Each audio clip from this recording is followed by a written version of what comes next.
What up, everybody? Welcome to the Smoking Tire Podcast. Remember that Nextbase dash cam we were talking about? Oh, they back too, and they took my advice, and they upgraded their discount code, not only giving you guys, the listeners, more, but also making it simpler. Nextbase is the world's leading dash cam brand. They are now available in the U.S. You've seen the crazy Russian dash cam videos. You know the ridiculous, stupid, and dangerous things that can happen on the road, or maybe you just want to share something on social media. Nextbase is more than just a dash cam. The Series 2 range includes 5 models packed with exciting features, stunning image quality, 1440p resolution, and an IPS touchscreen. Don't fear parking lot hit and runs. Intelligent parking mode detects and records any movement around your vehicle while your vehicle is parked. There's an SOS feature, potentially life savings, with immediately alerting emergency services if it detects a real problem. There's cabin cameras, it gives you this lovely peace of mind. It's good to have, man. Evidence. It's evidence. And here's the deal. Code 20SMOKING on Amazon. That's 20SMOKING will get you 20% off the entire Nextbase dash cam range on Amazon. Code 20SMOKING gets you 20% off all Nextbase dash cams on Amazon. You heard that? 20SMOKING, 20SMOKING, 20% off all Nextbase dash cams on Amazon. Get them, folks. They're sweet. I've got one.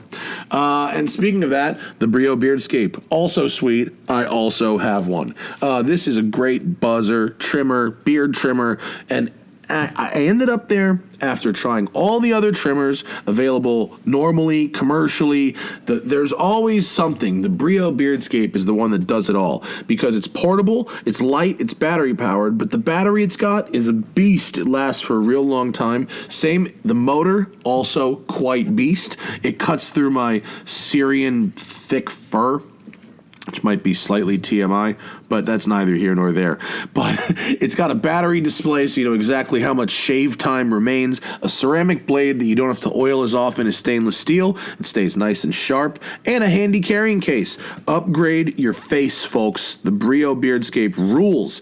Go to Brio for Life. That's BRIO, the number 4life.com. Brio4life.com. Use code SMOKING, SMOKING, at checkout at Brio4life.com. Upgrade your shave, upgrade your face, look good like me. All right, on this episode, we've got an interesting one for you. We got Pete Blaber in studio. Pete is the CEO of a company called AdArmor, and what they do is they take normal cars, everyday cars, and they turn them into mobile safe rooms with bulletproof glass, reinforced Kevlar doors, bomb-protecting undershields, pepper spray, electric shock door handles. It's craziness, man. And he sells to dignitaries, ambassadors, governments, and also probably some very, very sketchy people. So, interesting conversation on this episode of the Smoking Tire Podcast with Pete Blaber of AdArmor. Well, good. Well, that'll make you a perfect guest for our show because it's the Smoking Tire Podcast. What's up, folks? I'm having a really good day today. My wife got back from 10 days in Australia at 7 a.m. this morning, and I really missed her. That was good. I got paperwork for my imported Japanese minivan, so that's really good. And I just told Zach this before we walked in, Mr. Pete Blaber of AdArmor. I'm going to tell you a little fun factoid. I have 3 vehicles insured under Hagerty Collector Car Insurance, which I love my Hagerty insurance. They are very smart about how they do insurance. I have an old Lamborghini, I have an old Porsche insured with them, and I just bought this old Japanese van. And there it is. It's a Mitsubishi Delica. It fucking rules. And it's not worth that much money. It's just really, really cool. And I added it to my Hagerty insurance policy, and I hit, apparently there's a multi-vehicle discount of some kind at 3 vehicles, which is great. But the 3rd vehicle in this case was so much cheaper than the first 2 vehicles that my overall insurance premium with 3 cars is now $82 a year cheaper than my premium was yesterday with 2 cars. Wow. The third car took my total premium down $82 a year. Wow. Hey, for free, brother. What's happening, Pete? Who knew? Welcome to Who the knew? show. Thank you. It's great to be here. Thanks for having me. That's completely random from your area of expertise, but I just thought the audience would find that hilarious.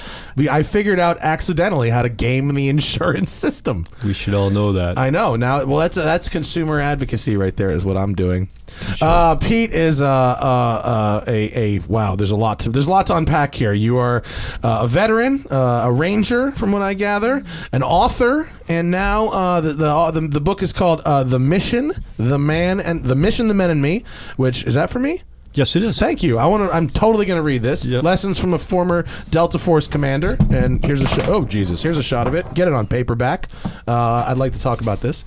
But also, because this is a car show, you're the CEO of Ad Armor, and you build armored vehicles. And from what I gathered off your website this morning, apparently, while I was doing sports car shit over here, a lot has changed in the world of armored cars. And as because you were just sat down, we immediately started talking about composites and plastics and fabrics and stuff. So, like, fucking, let's get into it. Like, what is today's armored car about? Sure. So the real advancement is in composite materials, and just like you don't see many soldiers or cops running around with steel helmets and steel plates on them like they did like in D-Day, World War II. You see them wearing Kevlar helmets and Kevlar plates, and so it's that technology slid its way into armored vehicles, and there's now the same type of composite material, ultra lightweight synthetic laminate material that is crisscrossed with resin-based fibers to give it that... Like a carbon fiber? Exactly. Carbon Kevlar or whatever? And, for instance, our material is 60% lighter than AR-500 gauge steel and 10 times as strong per pound. What does the material look like? Does it look like a weave, like a carbon fiber, or like a pressed block of something? Right. From the outside, it looks just like a piece of Kevlar. Pressed together, you can't really tell because it's got an outer layer that keeps it all together, keeps it from frazzling out. Like a clear coat? Exactly. Yeah. But, is it a weave, like sheets that are layered? Or it is. It sort of that forged it is. look? That's what it is. It's the inner layered mesh of those resin-based fibers that ends up giving it that strength. And so, instead of steel, you've got that ultra lightweight laminate material. The glass is also advanced. It's mostly advanced by manufacturing. It's still the glass is a multi-layered sandwich of 3 different materials of leaded glass, acrylic, and polycarbonate. And are any of those normal glass? Leaded glass. Leaded glass? Is that normal window glass? No, because now they use safety glass. You have factory installed is the safety glass, and probably lead, is probably bad. Yes. So how many layers of glass or material are in the window? Is it just 3, or is it like 1, 2, 3, 1, 2, 3, 1, 2, 3? 7 layers is the standard, and it's 7 layers, alternating layers of the leaded glass and acrylic. And the way it works is absorption of energy through controlled delamination. Oh, yeah. So as it goes through the layers. It disperses the energy sideways. So as that's happening, it slows the vehicle down, disperses the energy, and then the final layer is that polycarbonate, which works as an elastic spall shield. So it's on the inside because it's there to catch the shards of glass and the bullet, because the bullet always breaks apart. And then you can do the rock kick-out move and drive no windshield, right? You can. That's what the next move is. I mean, the polycarbonate's pretty cool. Literally, if you watch our video, we shot that window 16 times, and you can run your hand. Wow, that's real thick. Yeah, that's a heavy-duty window. B6, so it's about 1.5 inches thick. Wait, so can you go back to that image, Zach? When you make a window that thick, is 1.5 inches thick, you're expanding the dimension of that door and window frame. In which way? Yeah, so inward. Inwards. Because one of our, we have a number of principles. One of them is stock. Right? Yes, it's zero ability to tell that vehicle is armored. So we don't want to disrupt the vehicle's exterior appearance in any way, to include the glass. That glass, the intermediate glass and the lighter weight glass, you cannot tell though that's armored glass. So then do you kind of just build a gasket and then move the stock door panel that inch and a half inwards? We do. So you don't have to make a new door panel. You just move it in? No. Oh, that's helpful. The only you do when you armor a vehicle at the B7 level, which is that sounds like a lot of armor. It is. That's the 2-inch thick glass that's made for presidents. Like an embassy in a combat zone. Yeah. So, only someone who might take an RPG round or, a 7.6 or 30-06 Dragunov, armor piercing round would want a B7, but the B6 is the kind of standard in places like Iraq and Afghanistan. That's what I drove around in. Anywhere you think someone may be firing at you with a high-powered rifle, an AR-15, any of those calibers. The 6 is what you want for that sort of situation? Is that your most popular package? No, we have. Right now, the majority of our customers are in the U.S. and Central and South America. Who's buying bulletproof cars in America? You'd be surprised. Rappers. It's all rappers, right? It's got Is that? I bet it's DL rich people. You think so? Yeah, Are people really shooting at DL rich people? Is that really happening? No. Well, I don't know. You should speak to that. I don't know. Can you speak? Is anyone really like? Well, look. There's a cross section of people. So. What I think drives people to say, hey, I need to protect myself, I need to protect my vehicle, is the threat. And somehow, so you have people who are real? prosecutors who've been, someone's threatened them. Yeah, okay. You have judges, you have very rich people, or just bosses who have fired a lot of people.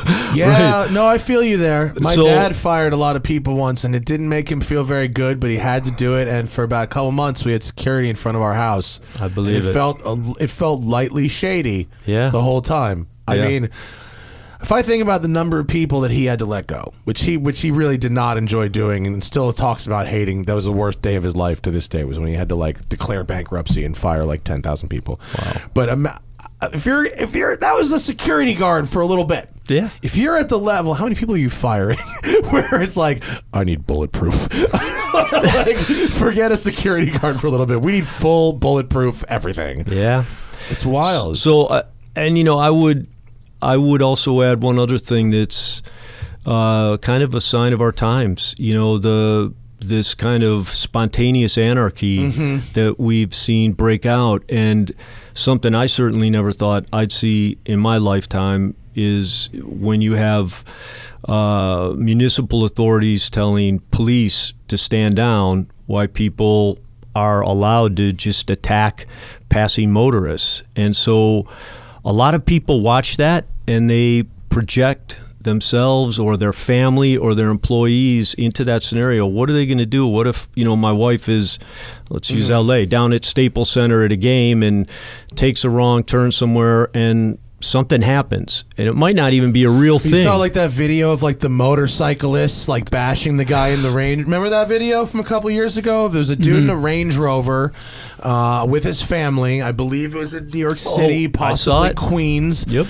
Had some sort of road rage incident with some guys on sport bikes, and they surrounded his Range Rover and took off their helmets and started smashing the windows of the Range Rover, and it became a thing, right? Didn't it? Where was it? It was a big deal. Yeah, it was New York City. It was New York City, right? Yeah, and final is bikers sentenced in assault on SUV driver. Yeah, I remember that. So I could picture this story was big. I could picture a lot of people going, "Oh man," and getting a little paranoid and start making phone calls. Yeah. So so what's the most popular US. kit? That's US. The most possible. We have created a thing we call the Anti-Intrusion Package. So everything we do is at this confluence of technology and our experiences driving around inside these things all over the world, especially Afghanistan, Iraq, Bosnia.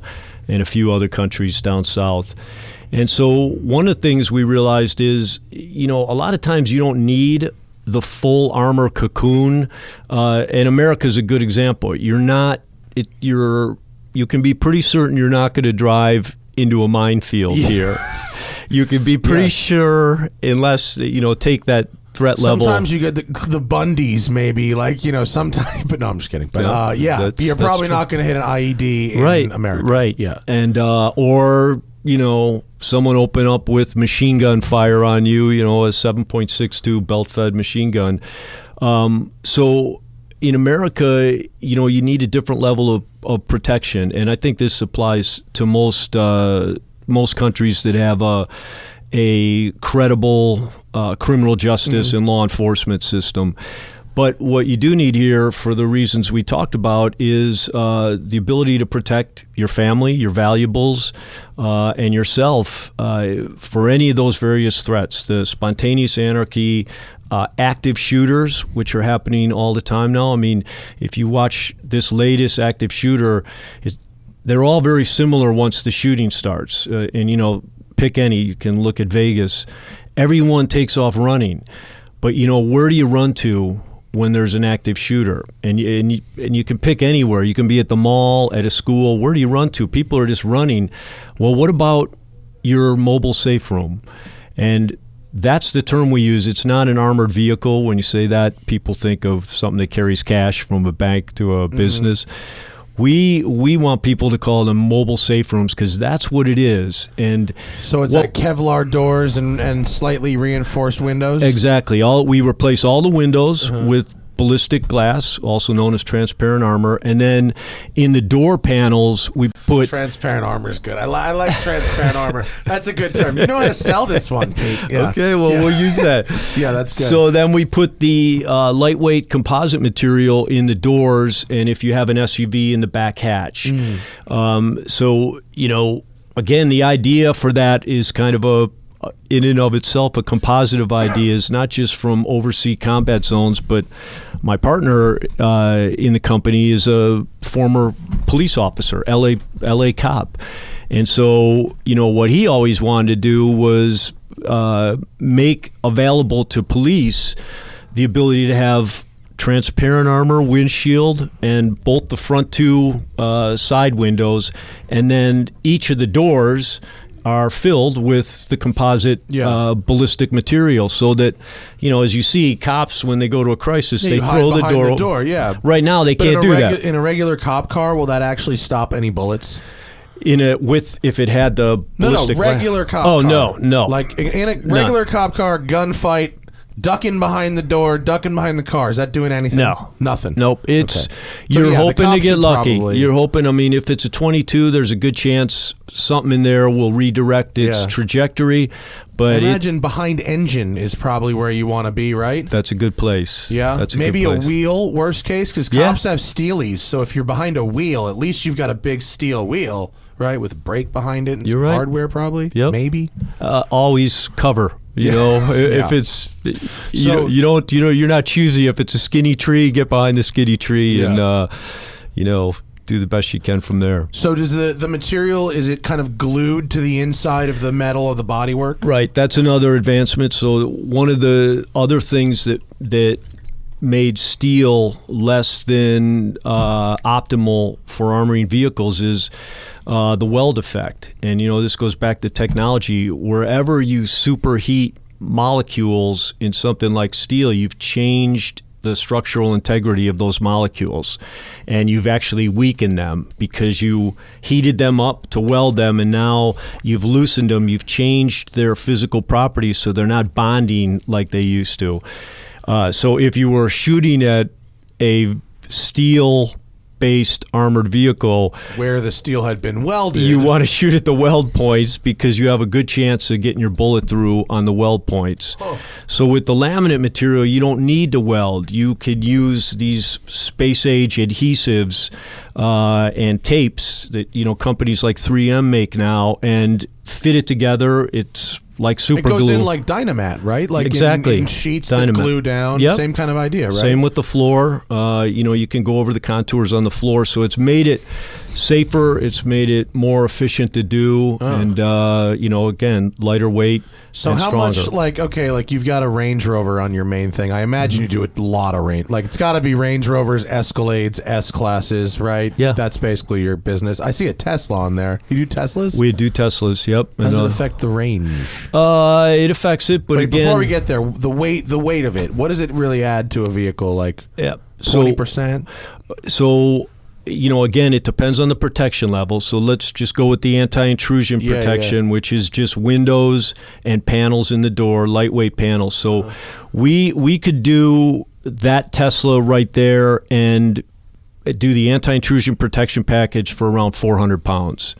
So, it's not so bad. No, that's not so bad. 1.5 fat guys sitting in your vehicle. Steel one be? About 1,000? Yeah, about 1,100 pounds for that same light package. The anti-intrusion. Back in the day, I went with my old man on a business trip to a fairly shady third world place. I don't want to say where it was because I don't want to insult anybody. But we were driven around in a BMW 7 Series that was pretty heavily armored. It wasn't the 2-inch deal, but it was probably an inch and change glass.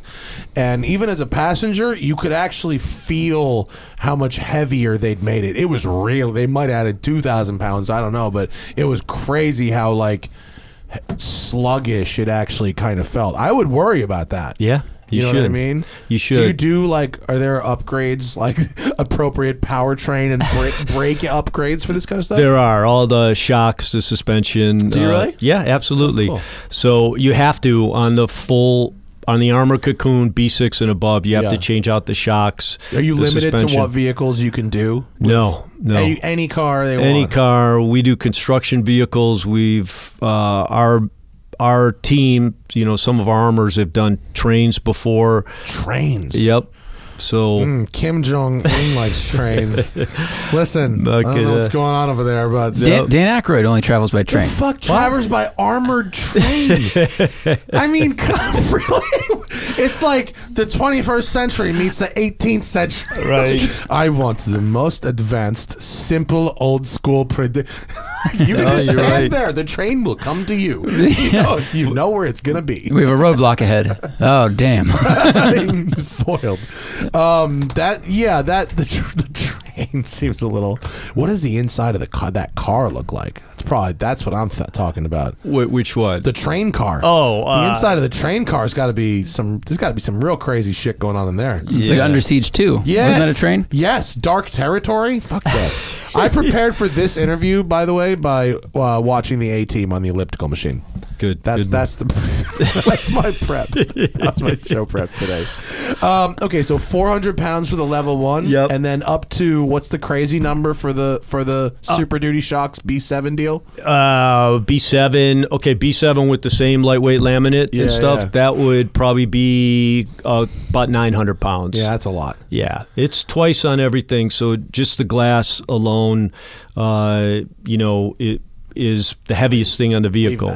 Now, here's some shit I saw when I was browsing your website before that I really enjoyed. Right. Electric shock handles on all doors. Now we are talking.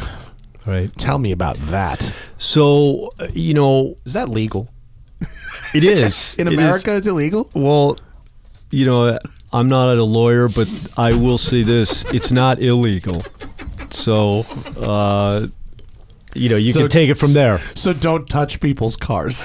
Right. We've got it. We've got, a double safety system in it. But just, going back to, I'll go into the electric shocks in a second, but the whole package, one of the things we tell our clients is, what you heard in the video. The world we live in is complex. And the key to surviving any life-threatening situation you ever get in, not just in your car, anywhere, is to make sensible choices about what to do next. You can't predict what's happening in a chaotic, complex, violent situation. So forget about that and don't think, wow, I'm not a Army guy, I'm not a cop, how am I supposed to know what to do?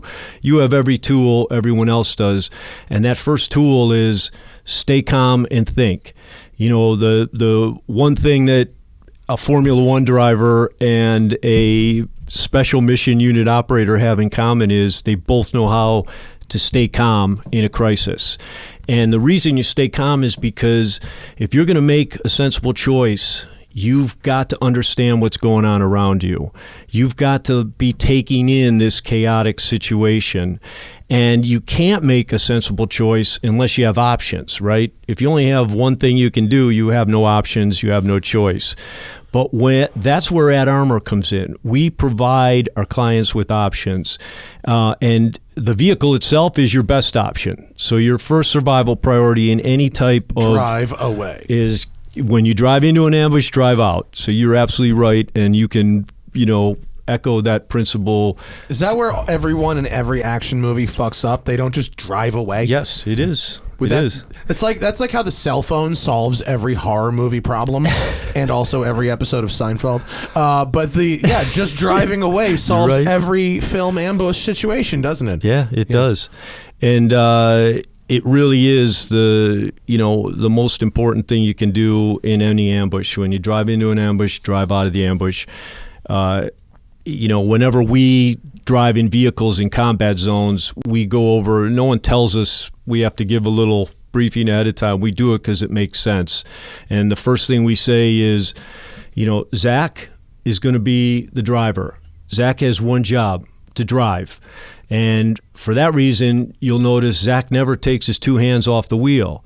And because his two hands are on the wheel and all our lives are in his hands, we do whatever he needs. If he needs a glass of water and he needs us to loosen up the top, then we loosen it. If he needs us to feed him a protein bar, we do that. So the driver drives, so the driver can think about what's happening and drive out of it. But let's say you can't drive out of it. Okay, you're stuck. And, a good example of that would be you drive into that spontaneous anarchy. There's now 100 people around your vehicle. And so initially you're not going to drive through those people. And so people ask us, well, what do we do? That's where these options come in. The first option is, you see it up on the top right, it's that 24/7 always on assistance. We have a product, it's called Guardian Angel, and it downloads on your phone. It's an app. It also downloads into the vehicle, and it's backed up. It's sending a cell phone signal out and a hardwire signal from a beacon we put in your vehicle. If you hit that button on your app, it immediately sends to our emergency operations center, which is located in North Carolina and manned 24/7 by a minimum of 4 former special operations intelligence people. It immediately sends them instant army. Yes, it is. Yes, it really? is. Yeah. Is that an instant army button? And so, yeah. Fuck out of here. No. Oh, now I see what we're paying for. And so you have a Delta Force button. That thing prints out. Now, this is where our software goes into effect. We have the first package of software is an Interpol software. So it takes that grid and prints out the 3 closest law enforcement facilities with their phone numbers, immediately contacts them to send them the picture of where you're at, the lat long, and the problem. What if there's a printer jam? Paper jam? What is this paper jam? We got multiple. We have multiple ways to send it. So please don't kill me. Toner low. No. Yeah. Fuck. Always when I need it. The other thing that happens, let me show you on my phone, just so you guys can see this. I just saw you type in your code. Get me out of here.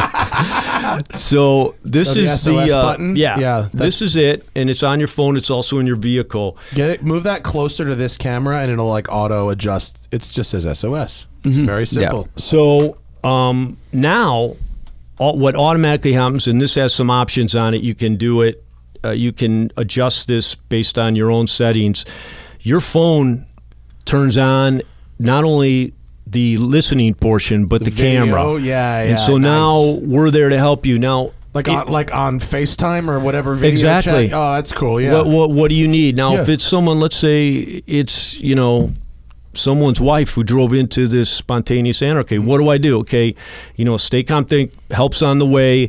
What else is going on? Describe the situation, and our people will talk that person through what to do next. And it's all about options. So what we tell people is this: you respond the same way in any crisis, whether it's a gunfight or, a weird crowd forming around you.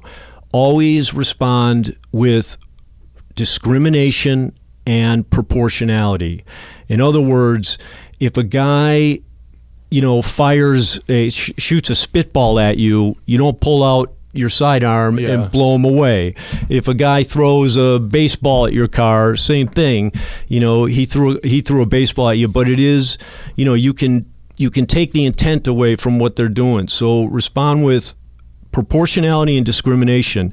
We give you these options. The first thing is you want to keep people away from you. Okay, so you've got a speaker system on that, and you announce sound cannon. It says we're going to wait 3 layers for the sound cannon. This is first proportionality. Thank you, Zach. Thank you.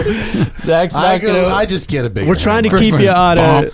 Just what is the biggest non-lethal hammer you've got? I'll fast track it straight there. No, I'm just kidding. Go ahead. Yeah, they're all pretty effective. We tested them all. So the outside microphone. So first thing is stay away from the vehicle. Like loudhailer.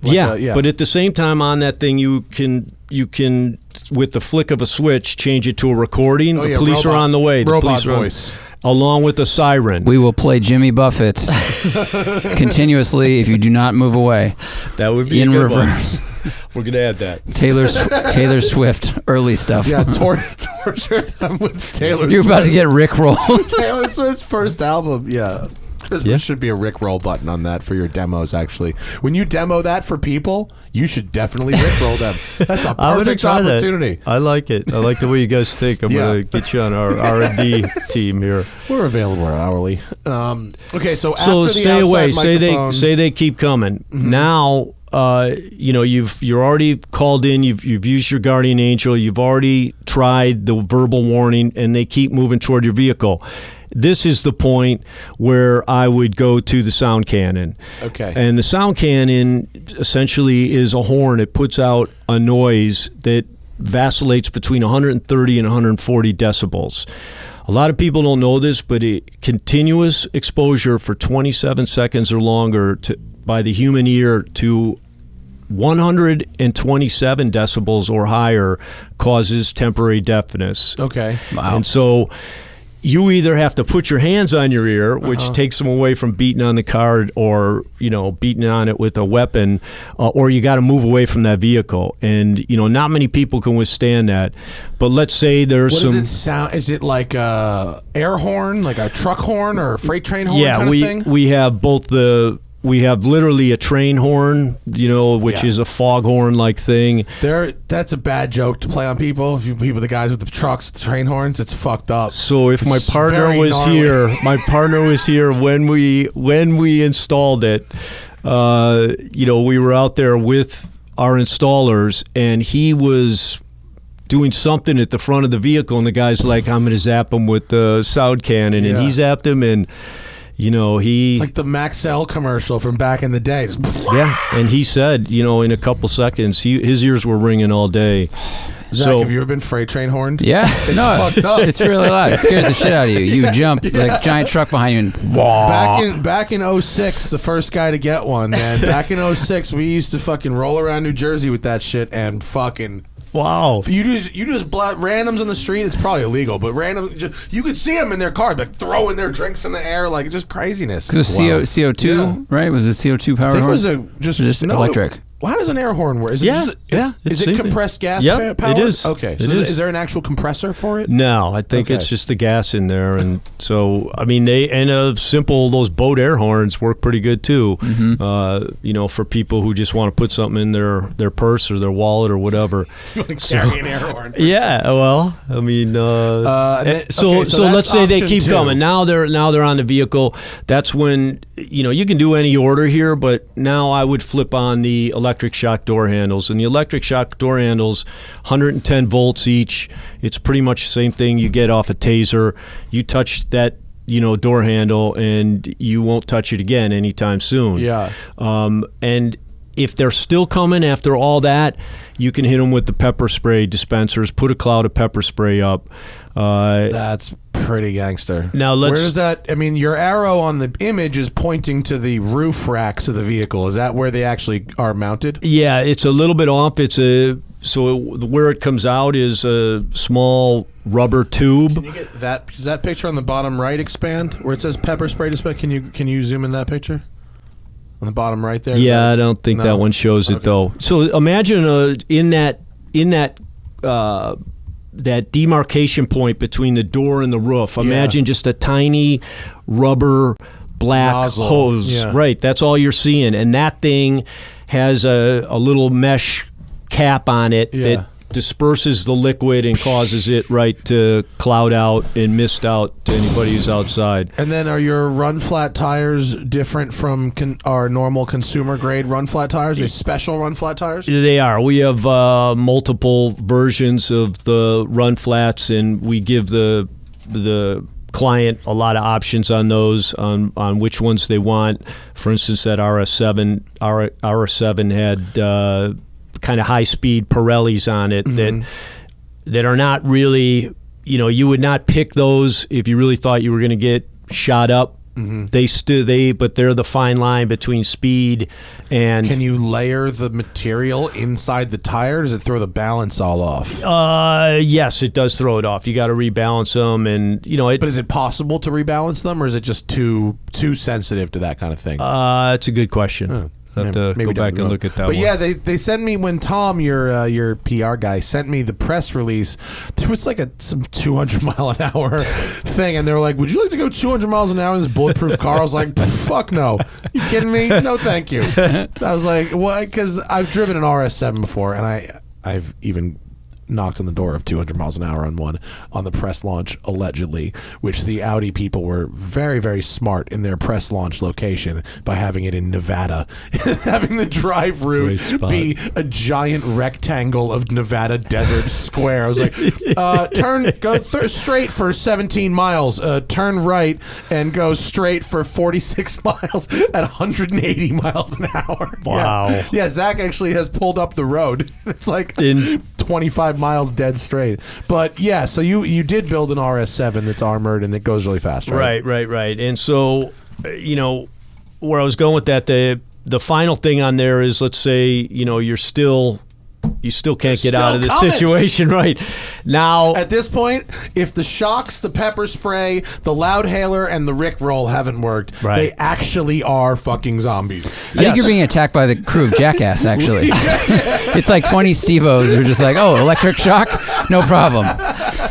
Pepper spray? True. No problem. It's a bunch of submissives just But no, at this point, you go with the barrier-busting bumpers and you floor it. You've tried everything you could, but it's that's what freedom of choice is, and we don't give like a roadmap to people. Is that what that means in the Constitution? It does. We tell them, life, liberty, and the pursuit of happiness. If it's being taken away, you have the right to defend it, and Jesus. And that's when people ask, well, is it legal? It's like, well, no, but if someone is literally trying to bust into your vehicle and turn your vehicle over and kill you, then you're allowed to take defensive actions. I mean, I agree with you there. I think if a crowd of people really is trying to get into your vehicle, and it's not your fault.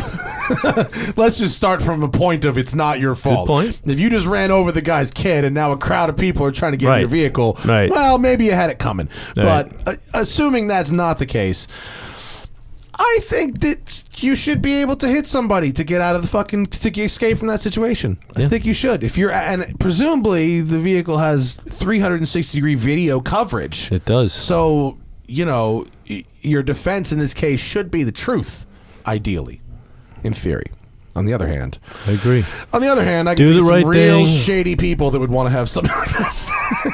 There are, and you take cash, right? Well, those people have a different kind of conflict situation that they've probably created for themselves. Yeah, I mean, can I ask you, because listen, this is the kind of shit that's on your website. I want to know what I can really get in my car, Pete. I have an unlimited budget and I am very afraid of the world. What can I get in my car? How crazy can we go here? This is my car. It's a 1987 911, and it's lifted on off-road tires. It's already most of the way where we need to be. Wow. Galvanized steel body, air-cooled engine. There's a lot of good things that would make this a good escape vehicle. Oh. But armoring the fuck out of it. But how crazy can we go? Like, all right, listen, I want gun ports. I want gun ports. I want gun boxes.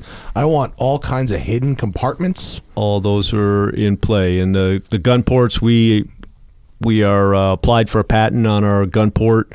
What do you patent about a gun port? Is it more than a hole? You got to well, first remember you're shooting. You got to pierce through the armor, so you got to do it in a way that doesn't violate the ballistic integrity of whatever that material is. So you have to cut through that. Then you have to reinforce the area around what you cut, and also make it openable, so that it swings open and you can get a muzzle out of it that allows you a little bit of articulation, so that you can fire it, you know, a decent angle and hit something. It's got to be like a one-way valve kind of, right? Because you don't want someone to open it inward, of course. So Exactly. Could you make a sort of a, how do I describe this? Like a shifter boot out of like a ballistic cloth that would give you some more kind of movement?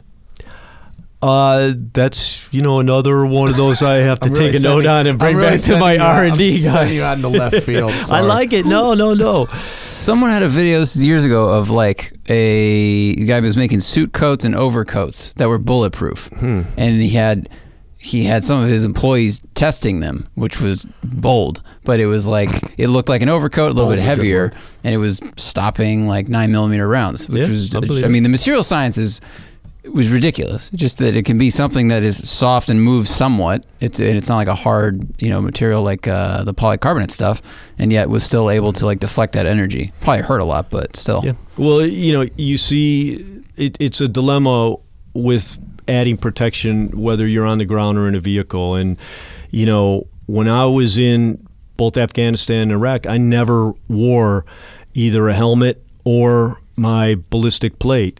Most of the time in Afghanistan, we were on the ground. I mean, we were in our vehicles occasionally, but we were walking, and usually up and over some pretty significant terrain. And just from years of doing it, it's a simple equation. You throw, for instance, the ballistic vest. You put that thing on, and you've changed the way your body thermoregulates. Your body can't cool. You've added weight to what's already a weighted down body. You got to have bullets, you got to have your weapon, you got to have a radio, and you got to have some food and some water. So you add that extra Kevlar weight, and you've not only are hotter, but you can't move as well. And I didn't just like come up. It wasn't like a philosophy that was backed up by a couple of things I saw. In one case, it was a big battle in the beginning of Afghanistan, and there were conventional guys on the bottom of the valley who were getting shot at by Al-Qaeda, who were surrounding them on the high ground.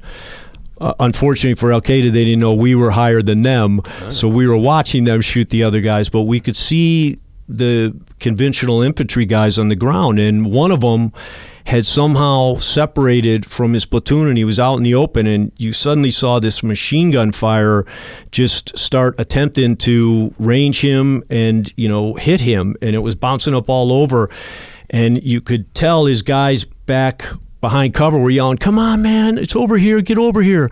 And he ran a little bit more. It was only about that day, I'd say 65 degrees out, sun was shining. He couldn't do it. He overheated, fell on the ground right in the open, and you could just see him kind of give up. Just like not have the energy. He was out of it. And the second thing that I saw was on a smaller scale, it was more of an urban firefight where everyone dispersed, and one guy tried to run and get over a wall, but he could not flip his body over because he had the big Kevlar plate on the front. And so he went up, rocked, came down, tried to go around, and he got shot in the leg as he was running around the long way. And, to me, that took theory to reality. And, it's For a you, decision. The weight wasn't worth it. Right. Yeah. I believe in going light. I believe I can in understand. I can understand. speed how you is can think that security. way. Yeah, I can understand that thought.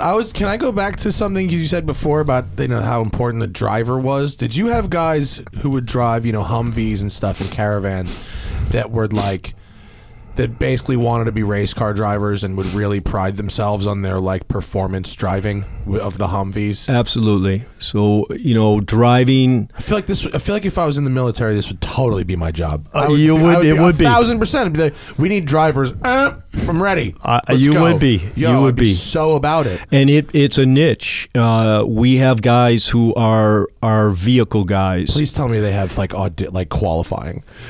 Please tell me they do, rent so- a dirt oval and bring out a Hummer, and it's like today's qualifying, boys. And everyone has to run laps. I'd love that. So every operator goes through a series of defensive driving courses.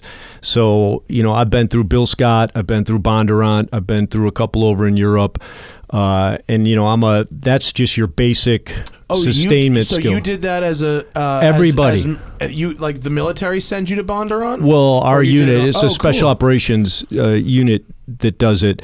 I just find it interesting that they farm it out and they don't do it they don't keep it in house. How cool! Yeah. TJ does a bunch of driver training Oh, he for a does? bunch of various military organizations. So we have our own track, we have our own vehicles, and we have guys who are like you. They, not only do they love cars, they love everything about them, and they understand there's no scenario over the past 20 years, whether it's Somalia, Bosnia, Colombia, Lebanon, Afghanistan, or Iraq, driving was a huge component of all of those. In fact, I don't think anyone's ever aggregated this statistic, but I think if we went back, at least at our unit, and looked at total injuries, we would probably have either more or about the same amount of driving-related injuries in third world countries as we did with gunshot or explosive. What's qualified as a crash? Like just crashes? Right. Well, literally. So let's a lot of these countries had something I just in mean, common. Like, is an IED that you run over in a car, is that a driving related injury? No, that would Okay. be. I'd call that. That's combat. Yeah, that's Okay, all combat. right. I just So- didn't know where the line was. Right. Yeah. It's head-on collisions going off the road on, Bosnia was full of mountain roads. Remember, all these places are, when we got there, there's no criminal justice system. There's no law and order. I mean, the government has broken down. One of the things you learn, you see anarchy firsthand. You see what happens to societies where there are no police and there is no criminal justice system. So, why do you stop at a stop sign? Yeah. Why? Who's paying attention to lights anymore? Why? I don't even need a driver's license to drive. I feel bad about it now. We've joked with some of the countries we've been to for filming cars. We've joked that there's an inverse relationship between the quality of government in a place and the quality of driving, and it pretty much leads us to the declaration Dubai rules whenever we want to do something that's not entirely legal. Yeah. So a lot of so it's important, and it just reinforces that you have to treat every time you're in a vehicle as a operational portion of your mission, where you have as high of a probability of dying as you do once you breach the door and go in to grab the bad guy. And so a lot of that. A lot of these happen head-on collisions, bad drivers running guys off the road. But I am sure a few of those, are caused by someone who just for a split second,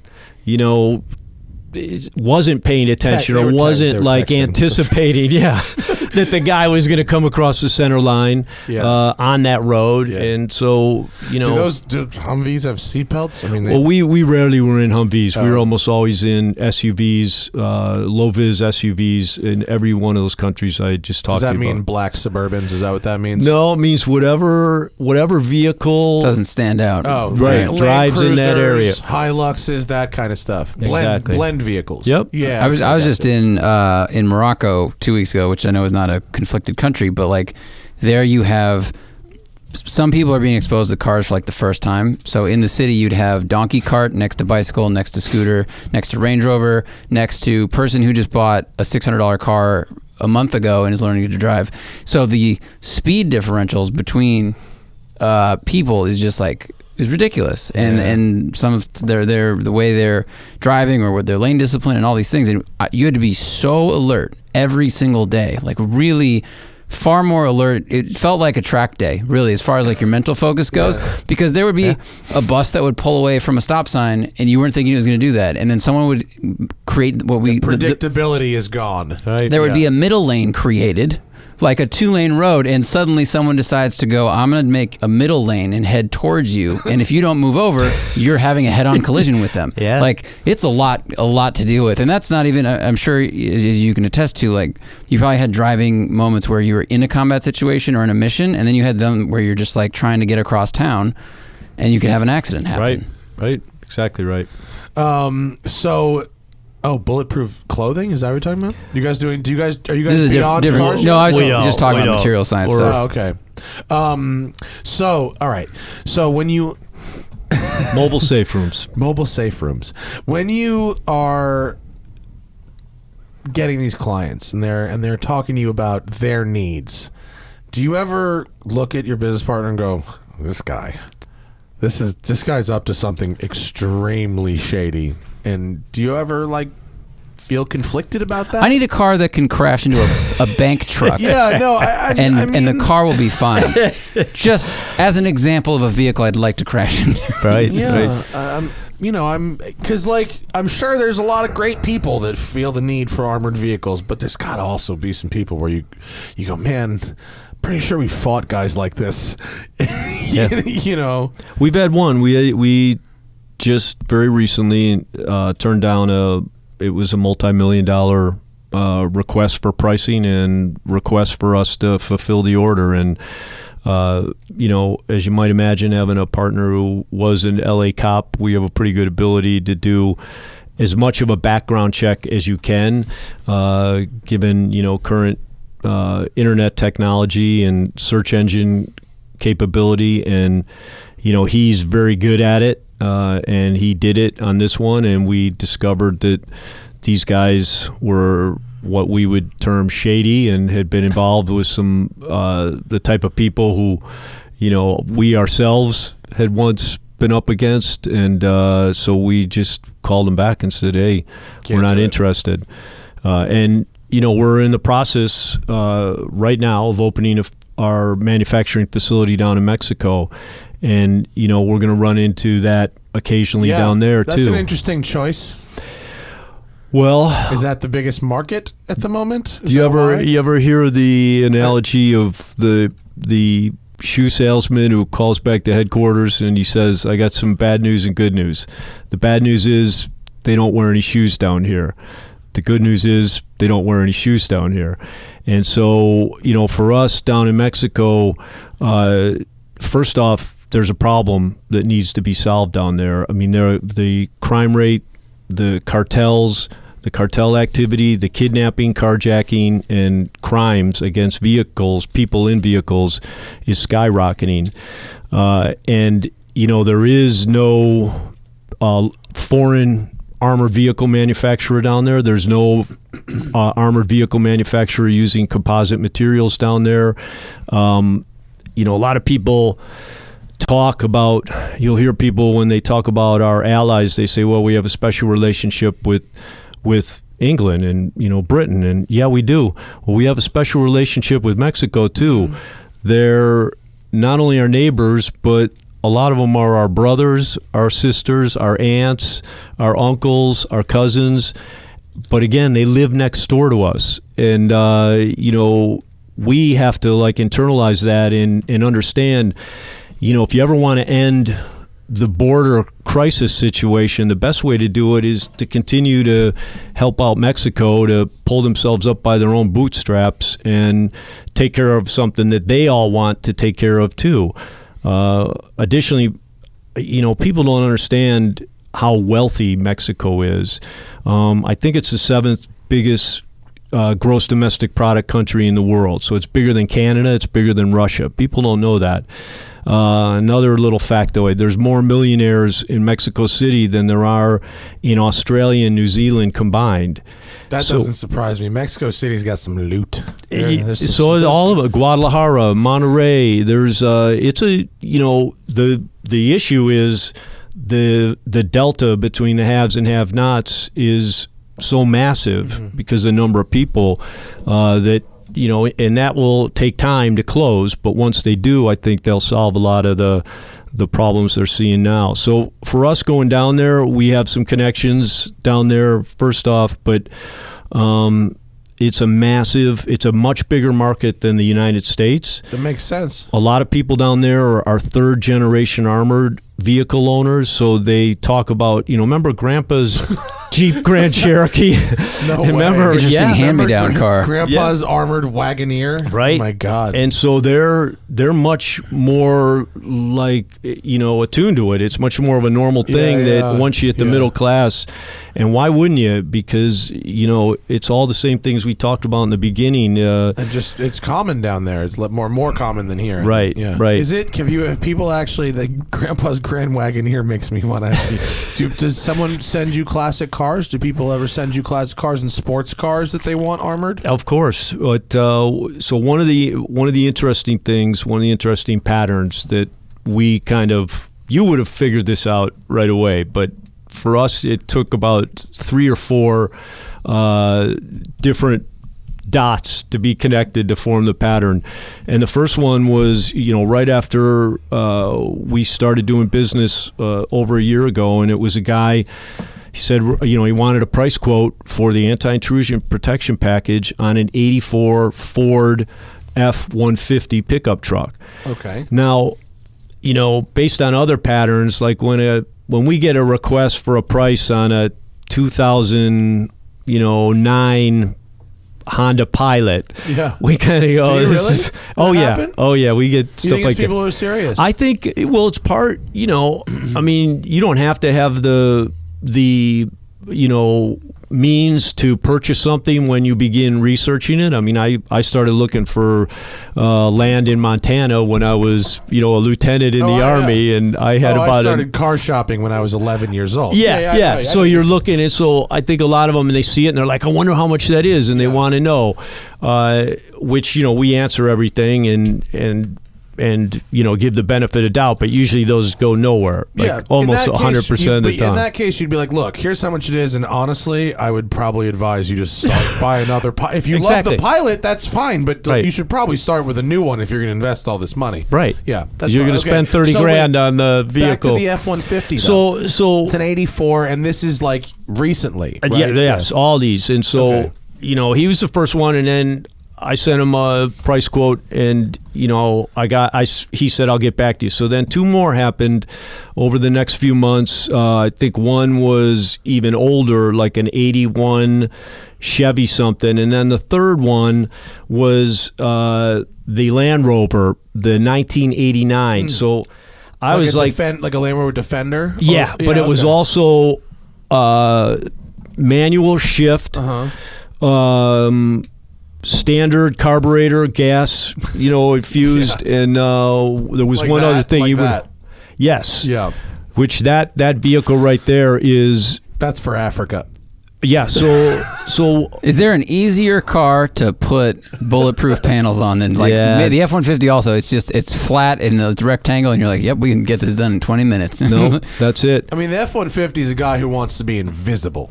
That's someone who wants invisible, well, right? What connected the dots for us was the F-150 guy came back, and he was a former military guy, and he was, I was talking to him. He said, hey, I read your book, and I really want to, do this, and I want to start making a business out of it. And I'm like, why are you if you're going to do a business, why do you want to do, that old Ford? And he said, I service exclusively to preppers.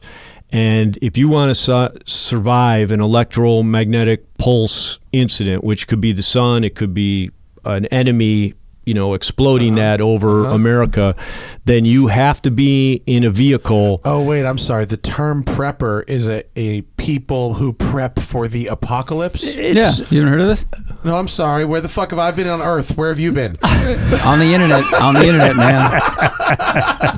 For sure. You never I'm heard sorry. that? No, I guess I need to listen to some more Joe But Rogan. Sorry. look, There's some fun on Google. No, And there's continue. all levels of that. I'm sorry. Just interrupted. Okay. two other prepper. Yeah, there's all yeah. levels of that. But at the base level, it's common sense. Yes. Once you have a family or anything, you're like, what will I do when this next shit hits the fan, which Yeah. is the name of one of the leading sites. So anyway, if you want to survive that, it has to almost always be for an American vehicle 86 and before. This is the best vehicle if you were to ask guys who this is their profession prepping, they'd say that is the 1989 because it's the last Carbureted. Land Rover, right? That you can get, and that vehicle obviously 4-wheel. If you can get a 4-wheel, you want that. But that right there is the best. They're all for Anti-EMP vehicle that. If there's ever a big EMP event, I just can't wait for Cuba to go. So I hear you guys want to buy some cars. We got a couple of old cars. You want some cars? But yeah, it's true. You carburetor and what You guys basically just distributor. And, full of My brainstorming. no, you don't. ideas You don't for want to the buy cars company. from Cuba because they had to cobble them Don't together buy with cars like from Cuba. Yeah, There's enough we in have the enough old U.S. cars. and they're actually. Leno so this got me has like enough. looking exactly. Leno's good. I live in Venice, and my game is always the same. When the shit hits the fan, I'm just gonna hop on my scooter. I have a little 125cc scooter. Weave through where I need to go, straight to the marina, steal a sailboat. Good move. Steal a sailboat. Yeah. No power needed. I'm going anywhere. Yeah. Nice. Done. I'm gonna delete Steal a this fucking- from the I'm gonna show steal so a- no one takes our idea. A big one too. A nice big one. There's some nice ones down there. Low vis, Matt. Low vis. I don't need low You're vis. going to be on like a 3-mast yacht with a helicopter pad. I need a schooner, homie. You need, and then you need 8 people to run it. Has anyone asked you to armor a boat? Not us, but our partner company that does, that we manufacture with. Yeah. They've done a couple boats. That can't be used for anything shady at all. Yeah, exactly. I mean, man. he's had guys do the bottom of helicopters. To Miami, and, please? yeah. No, it's okay. I just need it for work. My boss says he needs it next week. No. 89 Land Rover, huh? Yeah, where that's it's the at. number one. If you go on, I Okay. think the best prepper site is SHTF. Shit hits the fan. And This is where your customers are. Yep.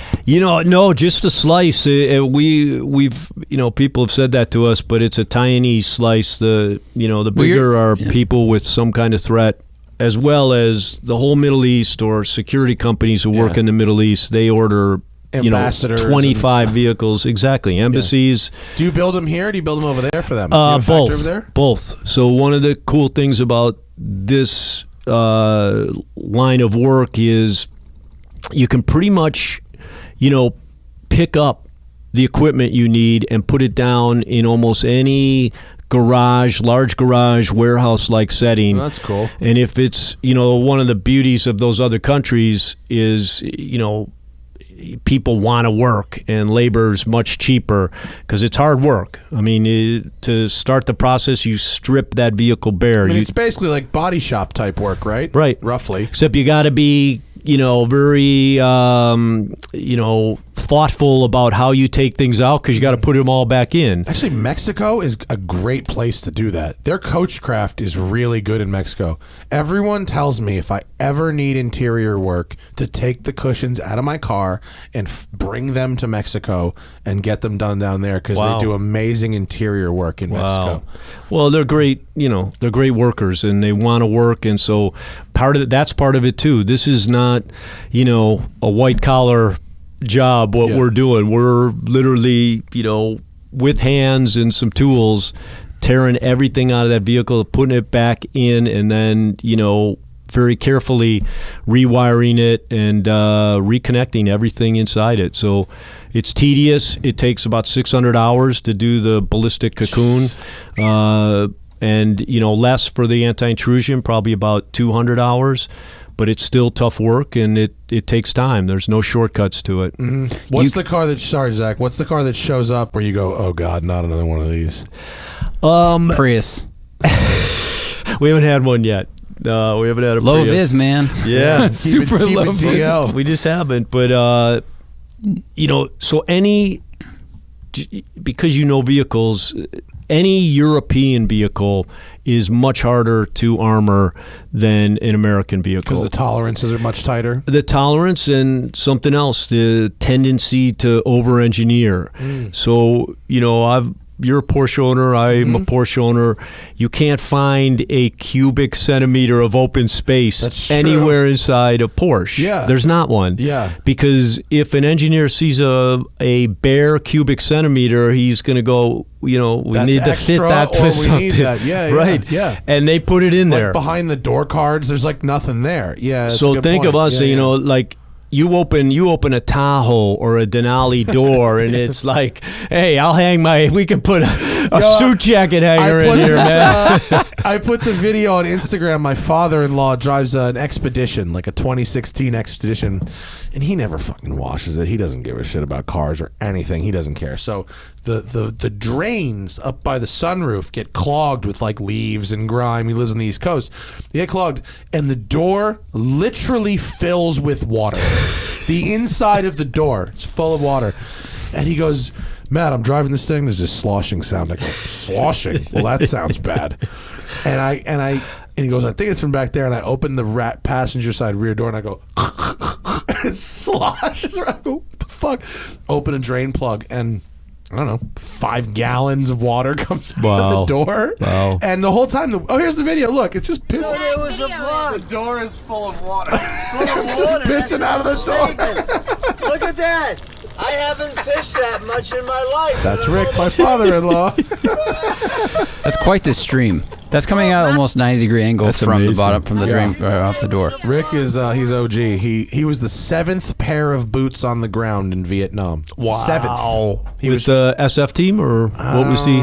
He was training in Japan. I think he was That a sounds like Marine. He was okay, a Marine. okay. Yes. Wow.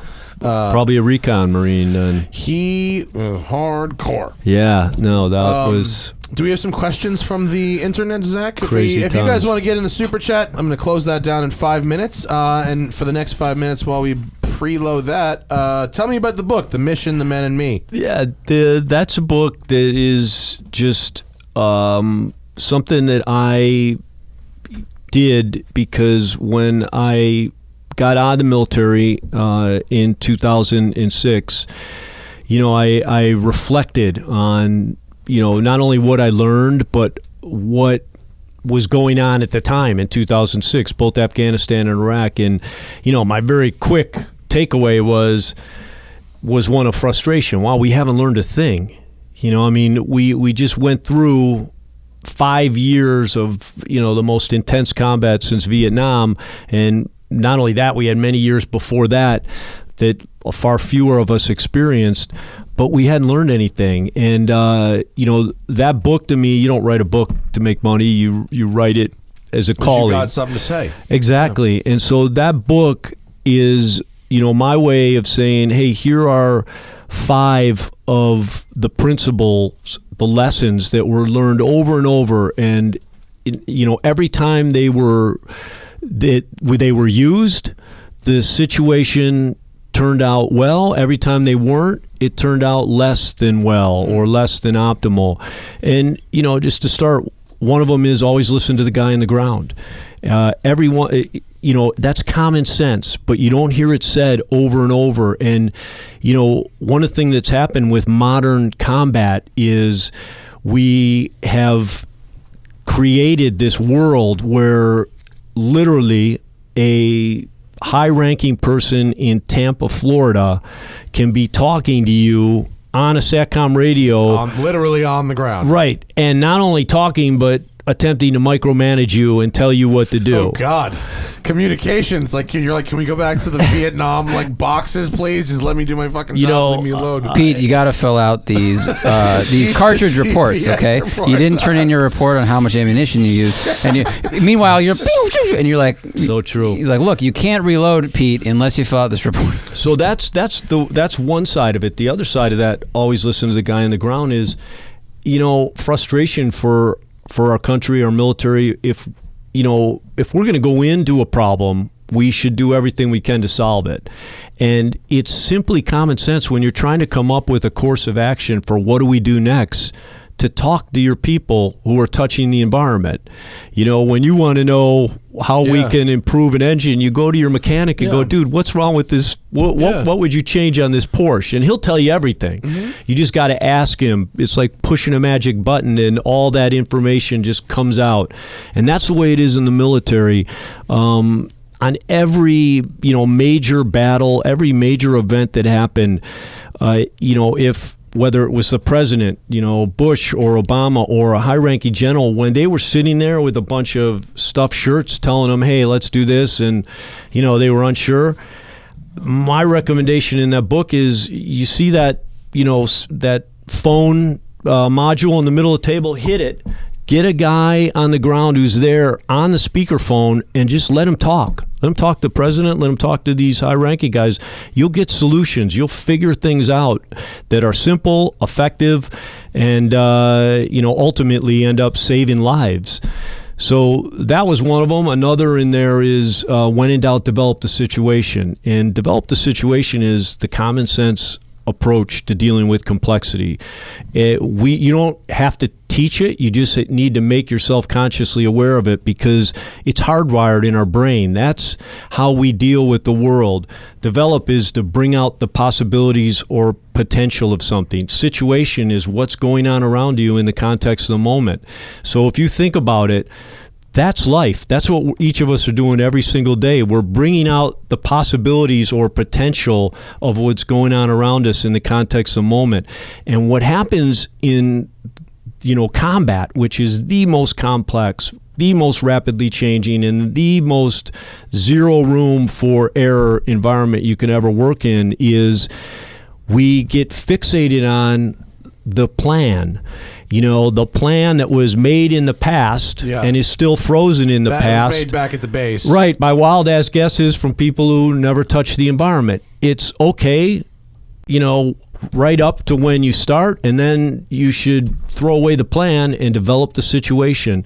If you understand the purpose of what you're doing, you don't need guidance. You don't need numbered footprints to tell you how to go find the Taliban. You just know you got to go find the Taliban, and then you release those incredibly intelligent, innovative, adaptive people that you spent so much time and effort to hire, train, and get over to that spot. You release them and let them develop the situation. Hire a specialist, let them do their job, and then talk to them effectively while they're doing it. Sounds like you're a good leader. It almost seems like common sense. Oh, I'm just listening to what you're saying. Yeah, but I'm doing construction across the street, and the most important person I talk to, his name is Rick. He is literally the guy that's there. He's the boss of everybody on the site every day, and that's who I talk to. So I know exactly what you mean. Yep. If I want the best information, the most up-to-date information, well, that's the guy, and I know that he's standing there and can go. I go, hey, what's the dimension of that door again? He goes, hang on, and I can hear him go, pull out the tape measure, okay, it's 8 feet 9. Yeah, solved. Well, so I wrote that while I was working in a corporate environment in a multi-billion-dollar biotechnology company. So I could easily have wrote the same story. It's worse in the corporate world. I mean, people know what's going on in every company. They know how to answer the customer's problems. They know, how we can, trim the budget to make it meet without laying people off, but they never get asked because the hierarchy never has time or the wherewithal to just simply stop and go, let's go ask Schmedlap, who's been doing this for 20 years. And so I like that show, Undercover Boss. I like that too. Show. I agree. They listen to people. Sometimes I agree. I don't know, might be bullshit, but I think sometimes they get it done. I agree. Shit going on outside right now. Sorry, fire people. But I like. So is this looking at sort of the office world from the perspective of the No, it Ranger? just the only reason I bring that up is I don't make any references to the corporate world in there, but when corporate people read it, they go, "Hey, this thing is like it's like you were writing it for the corporate." I said, "Well, that's because it's all the same." And in this and my new book, the resounding point I bring about, and it's a lesson learned from traveling all 7 continents. You know, there's the old adage, human nature is human nature. Well, it's true. People are people. There's no difference, you know, and we now know that empirically. In 2000, you know, they decoded the human genome. Oh, yeah, it's the same. We're 99.9%. There's no genetic basis of religion, nationality, or race. Yeah. You know there's no such thing as race? Yeah. Did you ever hear that? Yeah, no, I do. It's a So- social construct. Right. It's really Man-made up extremely construct. And we know that in order because... to create a power hierarchy that persists Right. strongly to this day. Right. But Yeah. it's liberating to know that's factual, because Yeah. you know that, you know, you learn what gets taught to you. Again, in the military, it gets taught to you by default. Mm-hmm. You don't look at anybody based on what religions. You look at them based on competence, conscientiousness, and common sense. And you don't care if they got antennas growing out of their asses and they're from Venus. If they are That could competent, be useful, actually. It could find be. that- I have a weird question. then you take them on your team, right? Yeah. And so it's common sense, and that's what I mean. Like, people are people, and so the situations we experience are also the same. It's just a different context. You know, our haircut, our clothes, but we're all the same, and we all think the same. We all make sense of the world the same, and you know, that's the real thing about diversity. You do want diversity of thought. It's inside their heads, man. Yeah. It's not, you know, anywhere else. People are people, and that's the reason why you treat them all the same. And if you don't, you're shafting yourself out of, you know, doing everything you can and being as successful as you can in whatever you do. That's awesome. I love that. The Mission, the Man, and Me. That's the book. Let's go to a couple from the internet real quick. Get through these, and then we can send Pete back out into the horrible 405 traffic. You said it took you 2 hours to get here. Where did you come from? I have Westlake Village, Oh so my not God! far. Yeah. that's the worst. I'm was sorry. no, it's a nice place to live too. Yeah, thanks. I'm used to it. I go back and forth to the airport You 3 times a Yeah, week. you chose to live there. Yep. Yeah, you should live in like Playa del Rey, dude. You could walk to the airport. I It's lived in great. Santa Monica for Yeah. 3 years, and I loved it, but I like... you need that yard, right? Exactly. I know how it is. I like having a hill out back I can walk Was it up. on fire recently? It was. Was your house okay? We evac'd. My buddy's house down the street burned down, and it was, again, an amazing situation to be going through with this company, because I had this guardian angel technology. Yeah. And so when the fires hit, you talk about unknown. Nobody knew where those fires were. But if you aggregated things like social media, and some of the news stations had helicopters up where if you knew the area, you could tell what they were looking at. However, the fire burned through the cable, and most people have bundled their cell phone with their cable, so they lost TV and their cell phones. But we had this technology, and one of the things it does is it's got a social media crawler. And, for all the foibles of social media, when, again, the shit hits the fan, Can be very useful. it can be, especially if you're in whatever your housing area is I called. live in Venice. I follow a Twitter account called Venice311 that's always like, oh, there's a helicopter over my Right. head. Venice311, what's that? Oh, look, a pursuit ended in the parking lot. Like, Yeah, that no, happened those last week. that's the real strength of social media Yeah. right there. So, your thing does that. That's so this cool. thing web crawls it, and we were literally could see people were telling us what street that fire was burning on, and we knew, and I had to make a decision for my family. Once I heard this street, it was Lindero and Thousand Oaks, it was past that, I knew it was south of us, and the winds were blowing south, so it basically passed us. It doesn't turn around into 60-mile-an-hour winds, and so we stayed. That reinforces another thing. The most important life or death decision any of us will ever make is binary. It's should I stay or go. Exactly. Yeah. And you got to have information. You got to have options. And we had them there. And If you were in that vehicle that we showed earlier that had all the craziness on it, all the stuff, if you remember them videos of people driving through the fires down Malibu Canyon and Canaan Road, if you had to drive through a couple of miles of hell inferno like that, does your package really does it do anything to protect against that kind of thing? Well, it definitely insulates, and we also have an air filtration system, and that vehicle had it, so it's made for things like tear gas but it's also made for fires, so it filtered the air. It wasn't bad enough for me to get a good, to bait it and say, hey, this thing could survive an inferno, but it did well, and I certainly felt like it was insulating the inside the vehicle. It wasn't hotter than normal to awesome. The outside. And what were you driving? I had one of those Escalades. So did my partner. Mm-hmm.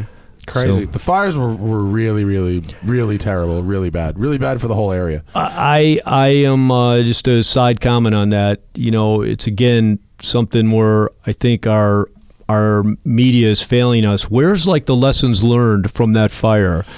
Like one of the big lessons learned, I have two buddies who are fire chiefs, and like they can't say this out loud because they're not allowed to, but they'll tell anyone who asks them.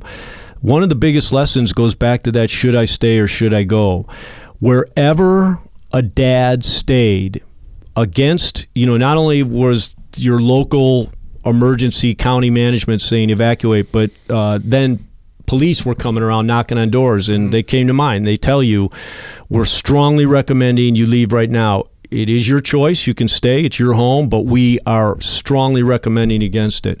Wherever a guy stayed home with just his simple hose in that fire, the house survived, and it literally just with a garden hose. Exactly. You go back and just look, fending his own house with because a garden most hose. of those fires were started by palm fronds. They would blow onto the roof. You watched them. If you guys were watching, you'd watch a house over about 4 hours. A little fire was going on the roof, and then over time, no one's there. And exactly. Down. So that should be covered because but still, that's so fucking scary to be like, I'm going to stay here and it's surrounded by giant fire. You know what I mean? And even if I save my house, like, what if my neighbor houses are both on fire? You know what I mean? Well, if you're up in a hell. canyon in Malibu, I probably wouldn't stay. But if you're, you got to make a common sense decision about where you're at, and you're out. You always escape is everything you do. You got to have a route out and a backup route, and you got to understand what's going on around you again. Where's the fire? What are the winds? What's the terrain like around me? And take it from there. Yeah. So it's crazy. Yep. All right. Let's see. Weirenfeld 1990 says, have you ever armored any odd cars, Alphas or something? We did a VW Bug. Fuck out of here. Yeah. A new one or an old one? We did the anti-intrusion. An old one or a new one? No, it was a new one. And it was, again, I can't talk about demographics or clients in any way, so I won't describe. But you can kind of imagine what that one would have been for. Who drives those? And, Listen, my mother needs to go to church and something, and I'm trying to make her smile a little bit. So can you put a little flour in there while you're at it?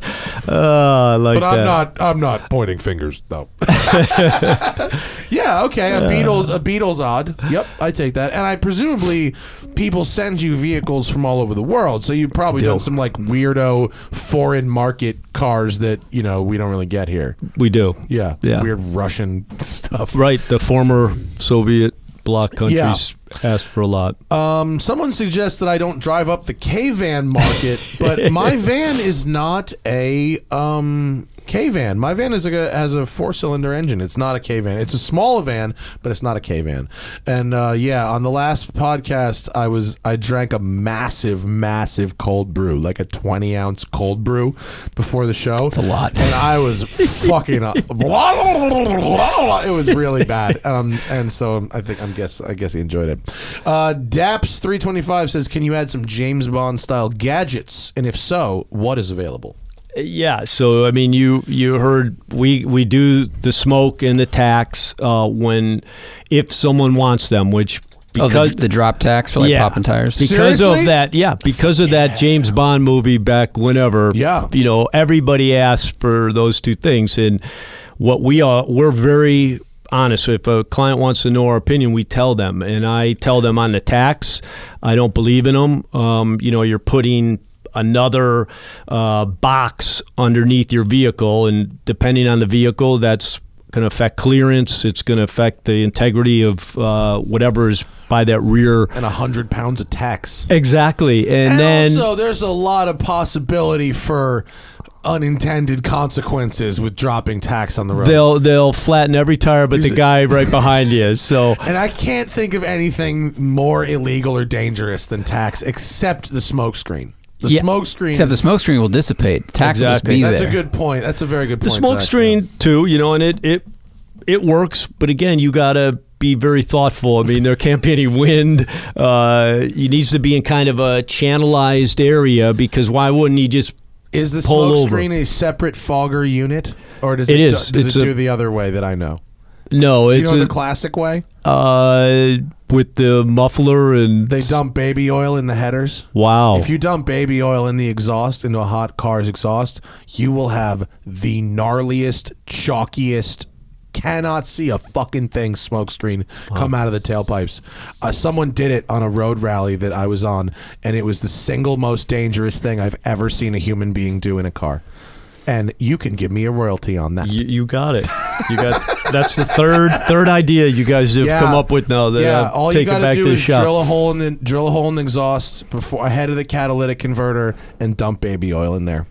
You're Wow. done. That's Wow. it. That's a smoke screen. You can charge $10,000. This is TST, Tactical Special Techniques, and we have a lot of different... Common sense. yeah. We're talking about common sense, right? You know where Dropping smoke- these little nuggets here and Thank there. you. My man's taking notes. Thank you. Smoke screen would be very effective in tiny British not British roads, European roads. Like we were in Spain, it's like one point. lane. Even Yeah. Italy, where it gets Yeah. narrow. Good point. You can't see it. tunnels, things like that. So it's got its place, but think it through. Oh, absolutely. So I hope I answered that. Yeah. Because we already covered the other James Yeah. Bond like stuff. What about the spinny license plates? Can we do the spinny license plates? We could do anything. The spinny license plates are boss. I like that. Yeah. MB is Frenchie wants to know how much the electric door handles cost. About $1,000, depending on the vehicle, Really? but think of it as a very grand. affordable. Yep. That's very. Can you do a Delica? No. Let's talk afterwards. No, Justin says, I'm heading to California, driving from San Francisco to San Diego over the course of a week. Any tips? Oh boy, California travel tips. I don't know, buddy. Turo? Oh, I just read an article. 60 car rental will rent you a Sixt. S-I-X-T. Sixt. Yeah, will they have rent, sports cars. and now they'll rent you a 600-something horsepower Roush Mustang. Oh, really? Yeah, Wow. there's limited mileage on it, and then after they charge you, but that's pretty beast. Yeah, have one of those. Take Highway 25 south of Monterey. That's the secret road. PCH is nice if it's your first trip. I get it. But PCH is annoying if it's like after 6 a.m. because there's campers everywhere and it's a nightmare. The 25 is on the other side of the mountain. It's very fast and very fun. Also, go eat at go into Shaw's in Santa Maria for tri-tip. And linguiça, it is the best. MB is Frenchie wants to know how much to convert a Bentley GTC. That's the two-door Bentley convertible to armored. What would you do in a soft top situation? Would you just say we don't do soft tops? Yeah, no, can't do it. But a Bentley non-convertible. Let's just give an example of the ballistic cocoon B6 level of protection of right about $90,000. Woo! Yeah, that's a lot. Yeah, they're hard to do, and you can imagine. I heard your thing about Rolls Royces too. With, the Starfield? Yeah, series? Yeah. just how they float and They're the what shit. great Rolls are the cars best. they are. Right. You must have done at least one Rolls, no? We have done a couple of them. Yeah, a Phantom, a Rolls Phantom is a spectacular thing. Yeah. Mr. Someone says, will the 2013 and 14 Mustang GTs become valuable and collectible as time goes on compared to other Mustangs? Yeah, how long do you want to hold on to it for? I mean, they're not at the bottom yet, if that's what you're talking. Cars, they start here, they go off, they start here up high, they go off a steep cliff in the first couple of years, value-wise. They level out for a while, probably 10 years, and then they slowly creep back up as they sort of become maybe ironically cool or people remember them from back in the day. But when they're a very common car like a Mustang, they only creep up to a point. And the ironic value takes about 30 years. It really does. Yeah, no, ironic value. And then real value, like classic Mustangs peaked in value in the early 2000s. That's 40 years later. Yeah. So if you want to wait till 2053. And also GTs. You know, there's a Shelby option, and even that was reasonably mass produced. And so, if you want a Mustang of that period, that's an investment piece, you really want a Shelby. And that's true with all Mustangs, really, at this point. I mean, unless anything newer than anything of that sort of current silhouette shape. Right. If it's going to be worth anything ever, it's going to be a Shelby. Nick Albo says, I sold my Diamond Edition GMC Jimmy. On the last show, we were talking about terrible special editions of GM cars. And I bought a clean 93 Suburban, but it needs tires. What do you recommend for truck tires? Homie, I appreciate your donation, but I don't fucking know what you put on a Suburban. Go to Tire Rack and look up ratings. I mean, that's the best I can tell you. I haven't bought a tire for a normal car in God knows how long. Yeah. Vierenfeld 1990. What? Mr. What? I don't know what that means. John Ward. Did he build bulletproof icons? Well, Have you ever worked with the icon for a bulletproof vehicle? No. You could. Yeah.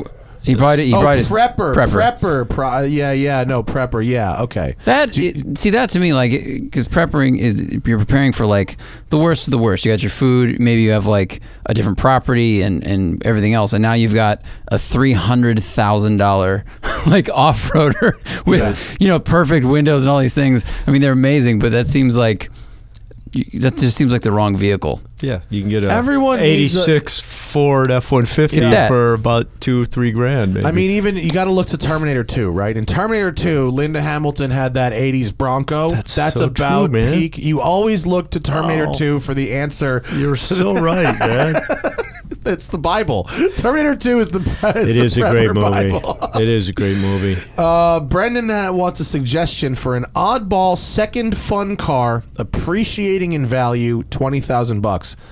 I've got one for you, actually. I have a few, actually. But here's the kicker. You should be comfortable driving on the right-hand side of the car, because that is the sweet spot for JDM goodness right there. 25-year-old Japanese cars that are importable, like my weird van.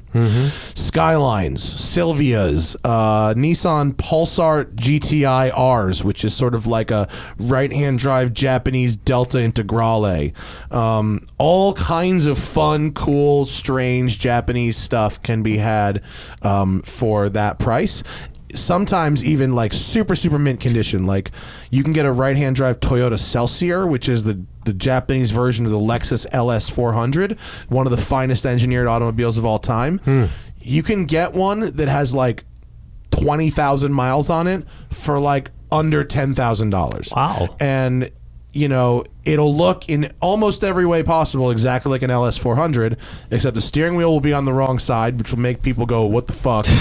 And the Celsior actually has more luxury features than the US spec Lexus has. It has rear seat massage and like heated seats before that was available here, and all this other stuff that you couldn't get in America.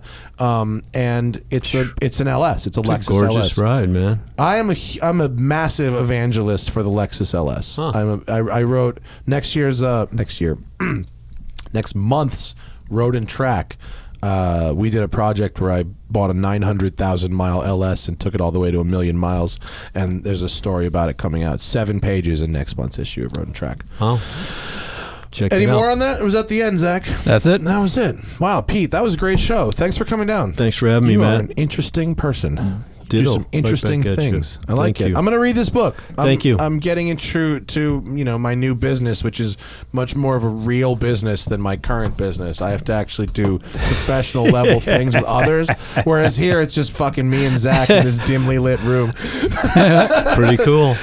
Pretty cool. But yeah, come by and check it out when we're done, because you're reasonably local. And so, did that range you drove up in, is that armored in some way? No, well, I'm going to do the anti-intrusion on it. I'm disappointed. Yeah, well, I just got it about 2 months ago. Oh, he's so got good taste. He rolled up in a long wheelbase. It was extremely fire. Do you need that long wheelbase? Do you have tall kids? No, they're small, but it's just that I think the other Range Rover, it's right on the edge of being, just big enough. Yeah, I know what you mean. And they don't have that third seat.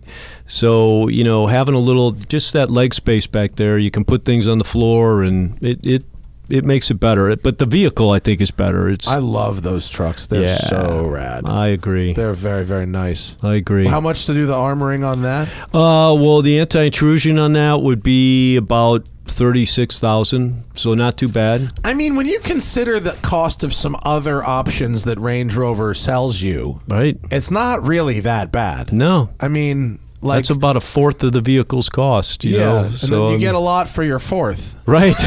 Peace of mind. Do you have in that car the Meridian stereo? That's the shit. I do, yep. I agree with you. 29 speaker stereos, the speakers in the ceiling. Oh, it's the best. It's incredible. I love that system so much. Yeah. Thanks for coming down. I'm going to read the Thanks book. for having me again. Pete Blaber, the CEO of Ad Armor. Check out, is it just adarmor.com? Yep. Adarmor.com. If you, I promise, he doesn't track your website, dude. No. Black hole. He makes rolling safe rooms, and that's pretty damn cool. Thanks for coming in, Pete. I appreciate it. Have a good weekend, folks. We'll see you guys next week. Bye.